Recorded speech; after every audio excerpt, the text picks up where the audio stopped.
वैसे जब मौसम अच्छा हो, हल्की फुल्की फुहार पड़ रही हो, चाय पकौड़े मिल रहे हों या चाय पराठा मिल रहा हो, तो यकीनन आपको ऐसा महसूस होता है कि यार ज़िंदगी बहुत हसीन है। और इस हसीन ज़िंदगी के पड़ाव को अक्सर हम जवानी का नाम देते हैं। कई लोग आपको ये भी कहते हुए नज़र आएंगे कि भाई दिल जवान होना चाहिए, उम्र में क्या रखा है। लेकिन बहरहाल ये ऐसा ज़िंदगी का एक फ़ेज़ होता है जब आपके पास भरपूर तवानाई मौजूद है, आपके पास फ़ोकस मौजूद है, और अगर आप चाहें तो वाकई अपने और अपनी कम्युनिटी की लाइफ को बदल सकते हैं। ये इन्हिसार आने वाली दुनिया के लिए अगर हम करना चाहते हैं तो यकीनन उसके अंदर यूथ का एक बहुत इम्पॉर्टेंट रोल होगा।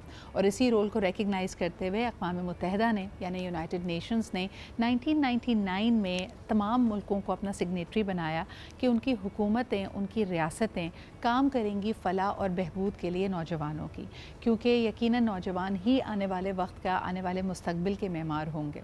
और इस चीज़ को अडॉप्ट करते हुए 12 अगस्त यानी आज का दिन पूरी दुनिया में इंटरनेशनल यूथ डे के तौर पे मनाया जाता है। नौजवानों को पुरअज़म बनाने का दिन, उनके मसाइल का हल तलाश करने का दिन, और उनको फ़ैसला साजी में, सेल्फ़ डिटर्मिनेशन में एक बड़ा इम्पॉर्टेंट रोल देने का दिन।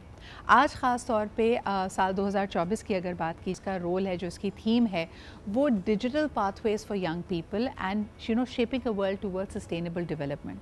यानी ये डिजिटल नेटिव्स हैं, आज की जो नौजवान नस्ल है, उनके लिए उनको अडेप्ट नहीं करना पड़ा। They were born with a lot of these facilities, लेकिन वो इसका इस्तेमाल कैसे कर रहे हैं, इसकी वजह से मुतहरिक कैसे हो रहे हैं, इसकी वजह से आने वाले दुनिया के लिए नए ख्वाब कैसे देख रहे हैं, और ख़ास तौर पे सस्टेनेबल डेवलपमेंट को कैसे अडॉप्ट कर रहे हैं। यानी जो हमारा तर्ज़ ज़िंदगी है इस वक्त, वो यकीनन मुश्किलात का बायस बन रहा है। और आने वाले दिनों में अगर हम इसी तरह चलते रहे, इसी तरह बेदरीग़ रिसोर्स का इस्तेमाल करते रहे, प्लास्टिक को खर्च करते रहे, अपने अलावा सेल्फिशली ये जो मादनियात हैं, जो मुख्तलिफ़ रिसोर्स हैं, कुदरती वसाइल हैं, उसको इसी तरह यूज़ करते रहे, तो माहौलियाती तब्दीली और आलूदगी आने वाले नस्लों को ज़िंदा नहीं रहने देगी। तो इसमें यकीनन youth has to take a centre stage. So आइए सबसे पहले शुरुआत करते हैं एक रिपोर्ट के साथ, जो ना सिर्फ आपको इंटरनेशनल यूथ डे की हिस्ट्री बताएगी, बल्कि साथ ही साथ कुछ ऐसे यंग पाकिस्तानियों को भी खिराज अकीदत पेश करेगी जिन्होंने अपनी तवानाइयों का भरपूर इस्तेमाल करते हुए पाकिस्तान का दुनिया भर में नाम रोशन किया है। Let's take a look. नौजवानों का आलमी दिन हर साल 12 अगस्त को पूरी दुनिया में मनाया जाता है। इस दिन का मकसद नौजवानों के मसाइल और उनकी तरक्की के लिए मौक़ों को तलाश करना है।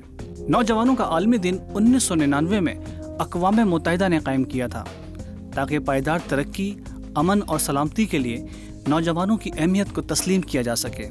अगर बात की जाए पाकिस्तानी नौजवानों की, तो हाल ही में हमने देखा कि अरशद नदीम ने पाकिस्तान के लिए एक तारीखी कारनामा अंजाम दिया, जब उन्होंने पेरिस ओलंपिक्स में जिलन थ्रो के फाइनल में 92.97 मीटर की थ्रो के साथ पाकिस्तान को 32 साल बाद पहला ओलंपिक गोल्ड मेडल जितवाया। अंडर 30 एशिया फहरिस्त में हाल ही में एक फोर्ब्स की लिस्ट शाया हुई है, जिसमें 7 पाकिस्तानी नौजवान शामिल हैं, जिसमें सरखेल, अदिल आबिद, एजाज नैयर, अली रज़ा, अलीना नदीम, कासरा जुनैर और बुशरा सुल्तान शामिल हैं। इन नौजवानों ने आर्ट, तालीम और बिजनेस के शुबे में अपना लोहा मनवाया है और ये साबित किया है कि हम लोग किसी से कम नहीं हैं। जी जनाब आली, तो आपने देखा इस रिपोर्ट में कि साल 2024 के लिए आलमी नौजवानों के दिन का जो थीम है वो बड़ा इंटरेस्टिंग है, फ्रॉम क्लिक्स टू प्रोग्रेस। कई दफ़ा इनके बारे में कहा जाता है कि ना सिर्फ ये डिजिटल नेटिव्स हैं, बल्कि सिर्फ और सिर्फ जो इनकी एडवोकेसी है, जो इनका एक्टिविज़म है, वो डिजिटल प्लेटफॉर्म्स तक ही मुहित है। लेकिन अगर वाकई आप इसका इम्पैक्ट देखना चाहते हैं, that is what exactly this day is calling you to do, कि ना सिर्फ आप इन बड़े इंपॉर्टेंट इशूज़ के बारे में आवाज़ उठाएँ, बल्कि उसका एक इम्पैक्ट भी सामने आए। मिसाल के तौर पे बांग्लादेश में हमने देखा कि आमरीत को किस तरह एक तरह से ठिकाने लगाया गया, जमहूरियत तसलसल को आगे बढ़ाने के लिए कोशा रही यूथ, और इस तरह की बहुत सारी आपको मिसालें मिल जाएंगी। इसी तरह जो कुछ यूक्रेन में हो रहा है, फ़लस्तीन में हो रहा है, बरतानिया में हो रहा है, उसके बारे में भी ये नौजवान नस्ल एक दर्दमंद दिल रखती है, एडवोकेट करना चाहती है और ख़ास तौर पर प्रोपगेट करती है बेसिक ह्यूमन राइट्स को।